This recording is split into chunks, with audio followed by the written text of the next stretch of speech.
इन students, 8वीं कक्षा में हमारा आंकड़ों का प्रबंधन चैप्टर कंप्लीट हो गया है।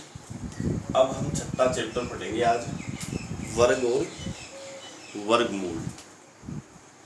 वर्ग यानी स्क्वायर।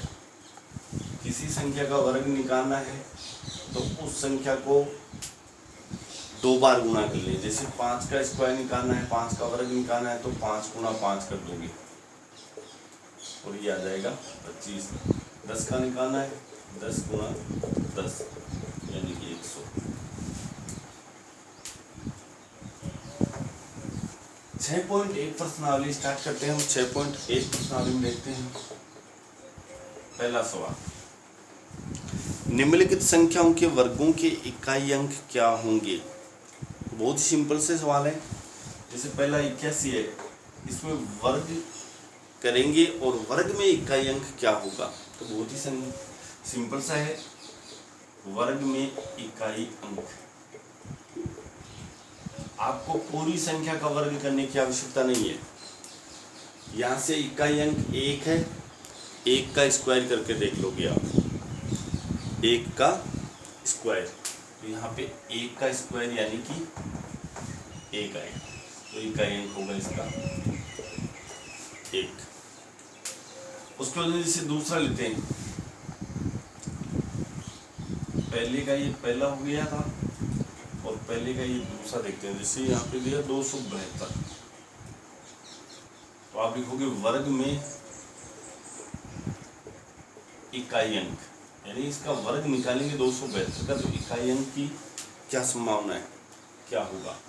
तो यहाँ पे वर्ग में इकाई अंक यानी कि संख्या का इकाई अंक 2 है, तो 2 का स्क्वायर निकालेंगे तो ये आ जाएगा हमारे पास 4। अब जैसे यहाँ पे देखते हैं, तीसरा देखते हैं एक बार, 799 दिया है, तो आप लिखोगे वर्ग में इकाई अंक।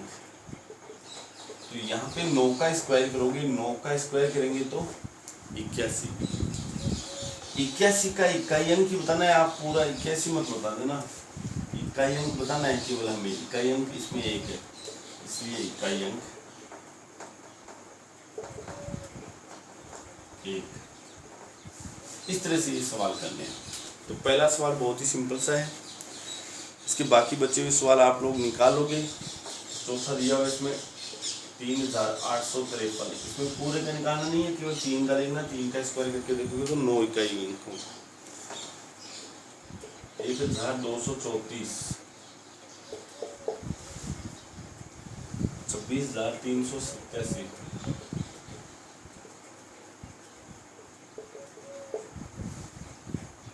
52698। इसका निकालना तो 8 का स्क्वायर निकालोगे 64, और 64 में इकाई अंक 4 हो जाएगा। उसके बाद में 99,880, इसमें 0 का निकालोगे, 0 का स्क्वायर करोगे तो 0 रहेगा, तो इकाई अंक इसका 0 हो जाएगा। 12,796, और 10वां है इसमें 55,555। इस तरह से ये पहला सवाल था। बहुत ही सिंपल सा सवाल था कि वर्ग में इकाई अंक क्या होगा, तो वर्ग में इकाई अंक इस तरह से आपको निकले। उसके बाद में सवाल नंबर 2 देखते हैं। निम्नलिखित संख्याएं स्पष्ट रूप से पूर्ण वर्ग संख्याएं नहीं है, इसका कारण दीजिए। तो देखिए, आप अंदाजा लगाकर, आकलन करके भी ये वर्ग संख्या है या नहीं है पता लगाएंगे। कैसे? देखिए, सवाल नंबर दूसरा, 1057। अब इसमें इकाई अंक देखिए 7 आ रहा है। यहां इसको हल करेंगे तो 1057 में इकाई अंक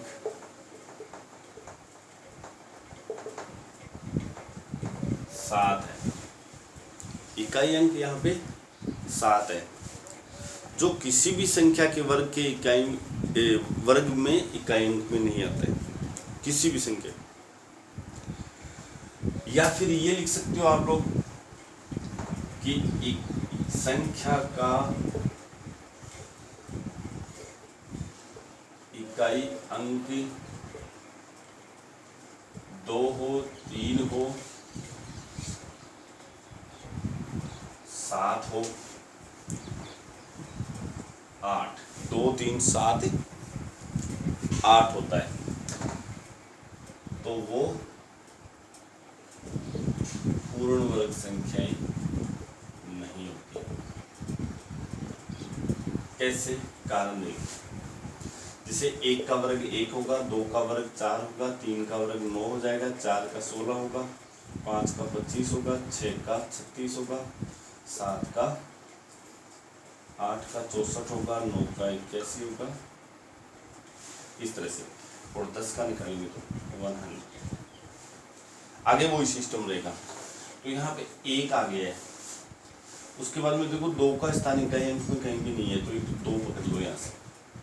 फिर 3 का भी नहीं है यहाँ पे, तो 3, 4 आ गया, 5 आ गया, 6 आ गया, 7 का नहीं है तो 7 ले लो, और 8 का भी नहीं है तो 8 ले लो, बाकी 9 है। तो यानी इकाई अंक यदि 2, 3, 7, 8 होगा किसी संख्या का, तो वो पूर्ण वर्ग नहीं हो सकती है। तो 1057 में इकाई अंक 7 है। अब इसका कारण देना है आपको, इसलिए पूर्ण वर्ग संख्या नहीं है। क्योंकि कारण देना है आपको, क्योंकि इकाई अंक 2, 3, 7 व 8 वाली संख्याएं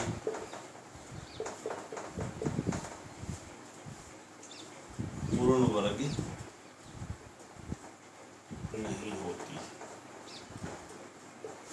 इस तरह से करना है इसको। अब जैसे दूसरा सवाल है ऐसा ही रहेगा, तीसरा भी ऐसा ही है, चौथा देखिए,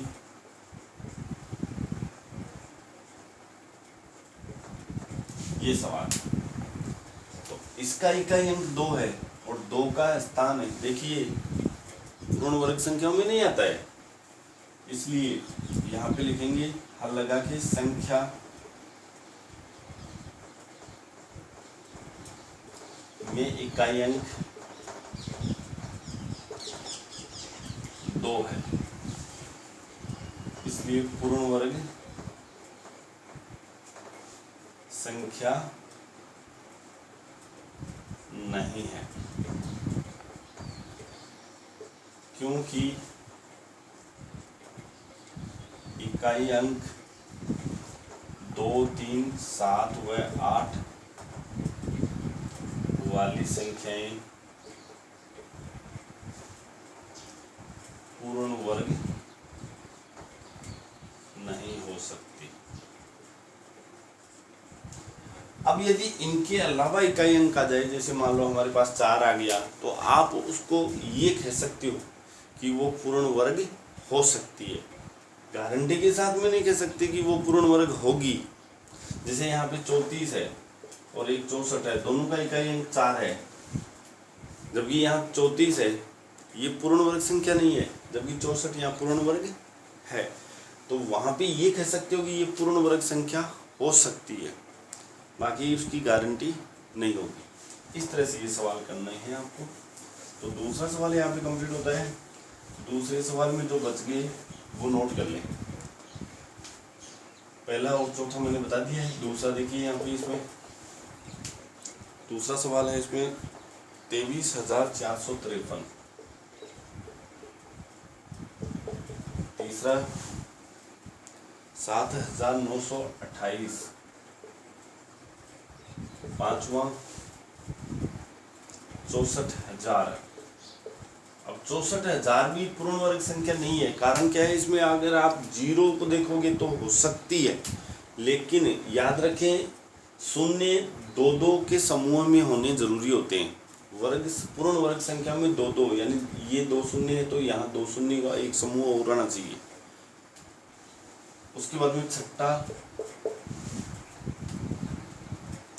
89,722, सातवां 2,22,000। ये भी नहीं है क्योंकि यहाँ पे 3 ही शून्य है। आठवां देखिए,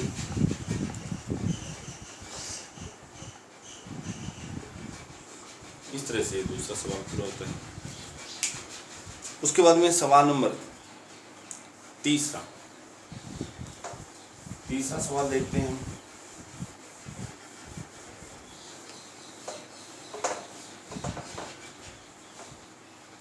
निम्नलिखित संख्याओं में से किस संख्या का वर्ग विषम संख्या होगा?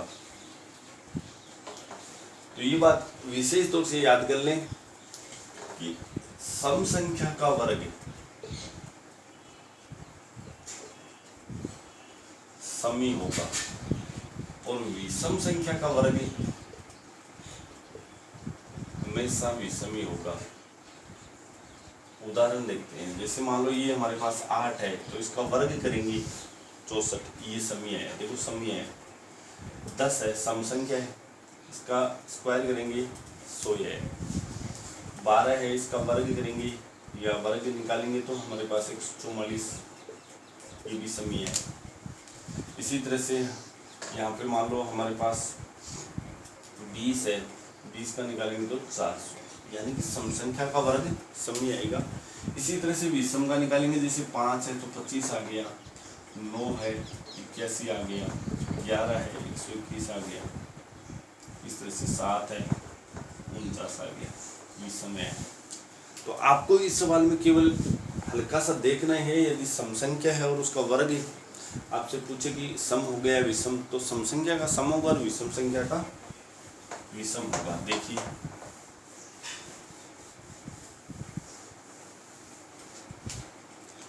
जैसे 431 है, हल लगाना है। संख्या 431 का वर्ग विषम होगा, विषम संख्या होगा।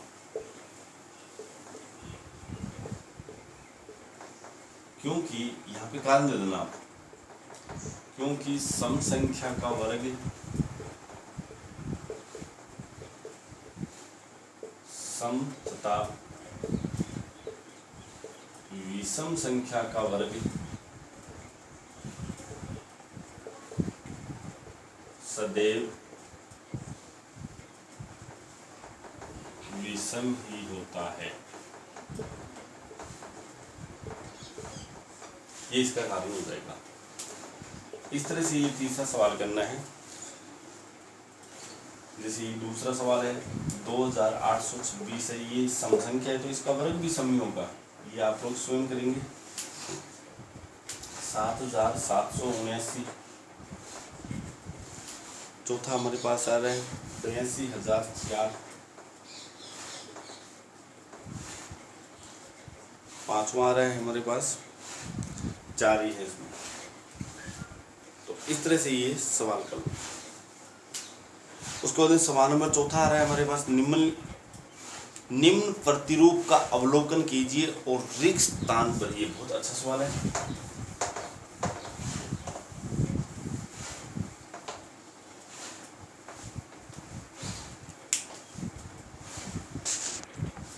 चौथा सवाल देखिए, निम्न प्रतिरूप का अवलोकन करें और रिक्त स्थान बनाइए। यहाँ पे एक प्रतिरूप दिया हुआ है 11 का स्क्वायर 121, उसके बाद में 101 का स्क्वायर दे रखे,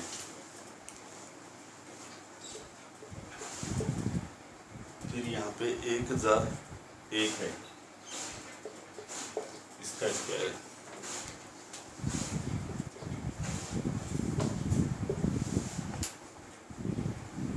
उसके बाद में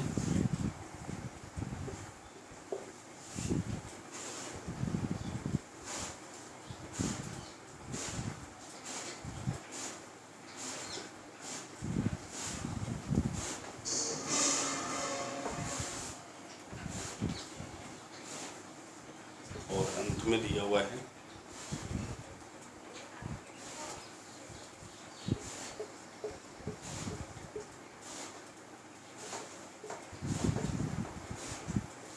अब देखें ध्यान से, सबसे पहले ये 11 था, 11 का स्क्वायर दे रखा है 121। यहाँ इनके बीच में कोई शून्य नहीं है तो सीधा 1 2 1 लिख दिया हमने। 121 11 का तो आपको देगा।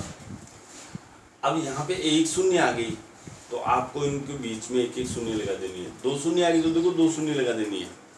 अब यहाँ पे 1 2 3 4 शून्य आ रही है तो आपको 4 शून्य लगा देनी है। बस ये प्रतिरूप बन गई अपना। जितनी शून्य आ रही है वो इनके बीच में 121 तो लिख दें आप, और इनके बीच में फिर 1 और 2 के बीच में जितनी शून्य आ रही है वो लगा दें। तो यहाँ पे देखिए 4 शून्य आ रही है तो आप यहाँ भी 1 2 3 4 शून्य लगाएंगे, यहाँ भी 1 2 3 4 शून्य लगाएंगे।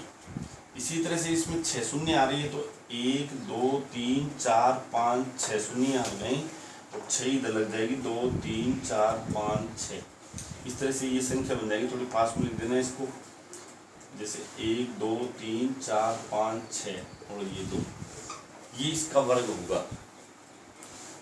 ये हमारे पास एक प्रतिरूप है। आप जिसे यहाँ पे ये आ गया तो आप 121 लिखें,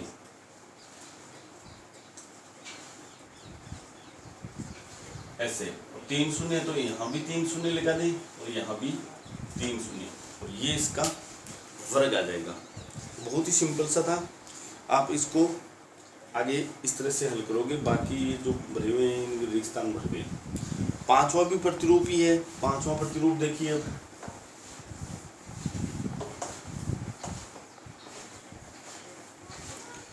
निम्न प्रतिरूप का अवलोकन करें और रिक्त स्थान भरिए। अब यहाँ पे देखना, अब की बार प्रतिरूप को चेंज कर दिया गया है। पांचवे में थोड़ा सा चेंज कर दिया गया है। देखो क्या चेंज हुआ है। 11 का स्क्वायर वो का वही 121 है, जो चौथे में था वही 101 का है।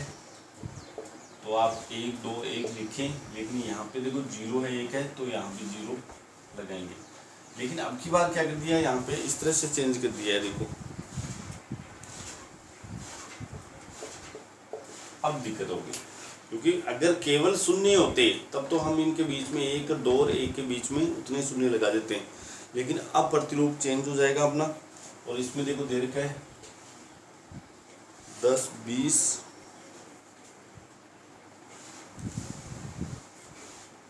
30 20 1। अब थोड़ा सा ध्यान से देखें कैसे करना है। ये प्रतिरूप समझे पहले। यहाँ पे 10 देखो एक बार ही आया है तो आप यहाँ पे 10 और 20 दो बार लिखोगे। 10 20 एक बार अधिक जाना है। एक बार है तो 2 बार लिखोगे, 2 बार है तो 3 बार लिखोगे। यहाँ 10 देखो 2 बार आ रहा है तो आप 3 तक ले जाओ। 10 20 30 से 10 के गुणज में ले जाना है इसको। तो 10 20 30 एक गुणज में लेके एक्स्ट्रा, और फिर वापिस उतरना है 20 और अंत में 1 आएगा। यहाँ पे देखिए एक ये दे रखा है, इसको देखना आराम से। 10 10 10 1 का स्क्वायर, ये 1 2 3 बार आ रहा है तो आपको 10 का पढ़ा 4 बार लिखना है। 3 बार है तो 4 बार लिखो, 2 बार है तो 3 बार है। तो 10 20 30 40 तक चले जाओ। अब नीचे उतरेंगे, 40 से नीचे उतरेंगे तो 30, फिर 20 और 30 20 आते ही 1 लगा देना है, यानी 10 नहीं लिखोगे वापस। अब यहाँ पे देखना, जैसे एक सवाल दे रखा है इधर 10 20 30 40 50 तक दे रखा है।